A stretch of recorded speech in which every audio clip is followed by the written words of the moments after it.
Hey, well, good afternoon, everyone. Thank you all for being here today. I'm grateful to the alderperson of this ward, 22nd Ward, Alderman Rodriguez, and to really a collection and a body of individuals that really imbibe the true spirit of Chicago, where they are collaborating to respond to this need. You know, it's unfortunate that we have politicians that are using the lives of individuals as a way to score some political point with a certain segment of the population in this country. It's wicked, it's unconscionable, but you know, again, as you all know, the city of Chicago is coming together to make sure that the people who wish to find real comfort here in the city of Chicago, that we provide that. Now, I'm here today because I needed to see it firsthand, and you know, over the course of this transition, I've been briefed on a regular basis, and it is clear that police stations and respite centers, that's not the goal. And so we have to make sure that the work that is being done here, that work is done with the true spirit of Chicago, right? Where the philanthropic communities, our local elected leaders, our community-based organizations, our public facilities are all working hand in hand to make sure that these families who have travailed through very horrific conditions, that when they arrive here, that the city of Chicago and the people of Chicago, we're going to be here for these families. Thank you. Yeah. The Budget Committee last week passed this $51 million in surplus funding to help deal with this crisis only through the end of June. How will you continue to pay for this, and what are plans? Are there any new shelters or respite sites identified right now that we don't know about yet? Well, I mean, you know, first things first, we have to make sure that the city council does its part. As you all know, I'm not a dictator, and it passed out of committee, but we're going to do the work to make sure that those resources are there. Look, I was in Washington, D.C. last week having this very conversation, had very effective, meaningful conversations with our two senators, as well as our congressional delegation. You know, took this all the way to the White House. Everyone recognizes that the city of Chicago has been a real model and an example of how we treat people, and working at every single level of government, the county, the state, and the federal level for resources. That's going to be all of our collective work. We'll take hard work. Yesterday, in one of your executive orders, you created a position for a deputy mayor of migrant, refugee, immigration, or immigrant rights. When will you name that person, and what specifically will be the initial job of that deputy mayor once that person is named? Yeah, well, we're going through. Well, thank you for the recognition. Look, I mentioned this throughout my entire candidacy and throughout the transition. I am committed to making sure that there's real leadership in the office of the mayor to provide the type of support so that we have a real plan in place. Now, the timing on this, of course, as soon as possible, but we have to go through an entire vetting process to make sure that we have the right person, the right fit. You know, as far as the objective and the goal of this particular deputy mayor, it's going to be to bring the government and the community closer together.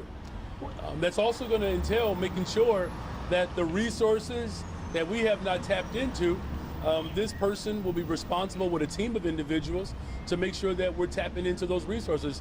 Listen, when families arrive here in the city of Chicago, they have multiple needs.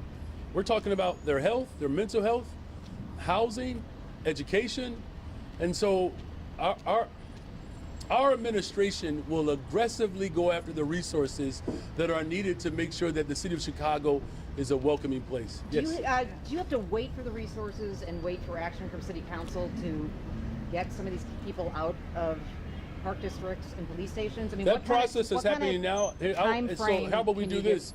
The individuals who've been organizing and helping us pull this together, I'll let the alderman speak to that. But no, it's not a waiting process, but you want to walk her through just when they come in and where they go? Well, I mean, just in terms of a time frame on what you're giving of how long these migrants can stay at police stations and park districts. Well, look, it's not the goal, right? Right. I mean, yeah, no, I understand your question. What I'm saying is that there's an entire collection of of people here that are taking families, whether it's from the police station or when they show up here, onto a pathway of housing. New Life Christian, where you at, brother? Yeah, come on, man. Because this is what I mean. This is the spirit of the city of Chicago now. It's not just one person that's responsible to build the city of Chicago and bring us together. So you want to talk about you being the last stop, hopefully moving the pathway to sustainability? So real quick, Matt DiMatteo, Executive Director of New Life Centers. So partnership of IDHS, DFSS, the city, IDA, Catholic Charities. We have a key kind of decompression strategy. So Catholic Charities is finding apartments for these families. New Life, we're in charge of really placing over 1,400 people in the next few weeks and then getting them settled into new apartments. So my team today alone placed 10 families in new apartments. And so we're excited to be able to, as we kind of on the back side of things, decompress some open spaces, then the front door will start to open up spaces for families to be able to walk with them. So we're calling it new vecinos. These are new neighbors. These are family members local to our community. We've been running Little League here for 23 years. Guess what? They're going to be able to come in and play baseball this weekend.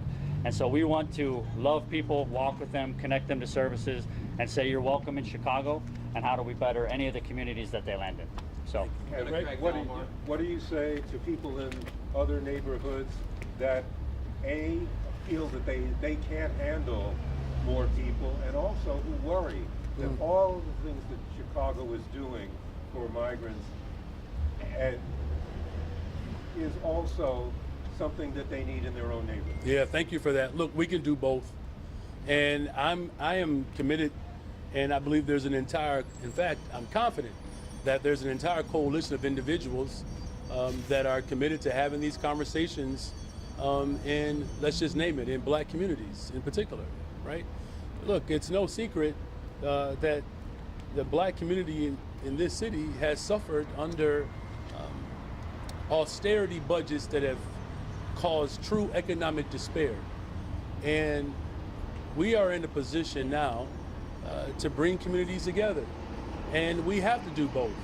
We have to make sure that we take care of our residents and our family members who are here, while also making sure that families that wish to call the city of Chicago their home, that they're serviced as well.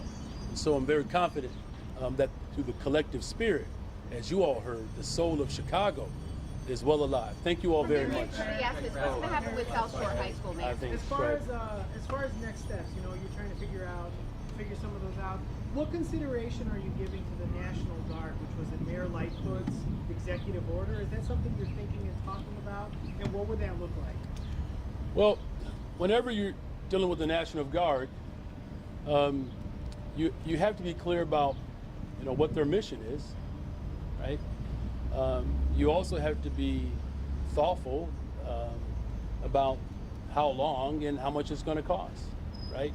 So these are considerations that before any decision is made, that has to be determined. Mayor Johnson, did Thank you you, speak already everybody. on the Thank you, president's everybody. family? Go ahead. Sure, just very briefly, before we move on, I just want to recognize the folks that are behind me. They're leaders of nonprofit organizations. They're volunteers at police stations who've been out there on the front lines helping people out. I've seen firsthand an 3-year-old child with a mother who's 8 months pregnant sleeping on a police floor. That is unconscionable. It's a humanitarian crisis. And I want to thank all of these folks who have come together. I want to thank the city folks who have come together to create some sense of community for folks. Brevemente español, tenemos aquí atrás luchadores en nuestra comunidad, gente que están luchando por nuestra comunidad, voluntarios en los distritos de policías, tenemos gente de nuestra comunidad tratando de ayudar a nuestros hermanos, queridos hermanos inmigrantes que vienen a este país por oportunidad, con los abrazos abiertos y corazones abiertos. Gracias al alcalde Johnson por estar con nosotros y seguimos adelante. Gracias. Approximately how many people are inside the Trustee Fieldhouse? Sure. You guys good? Let's end the questions. Okay. I'll do one-on-ones if you want. Okay. That's okay. But real briefly, there is the max count here, I believe, is between 150 and 200. But right now, there's a little bit under that, and yeah, that's kind of where we're at right now. Yeah. Pardon me? Are you at capacity? Here, at capacity. We are not at capacity currently. Yeah, not at current. Thank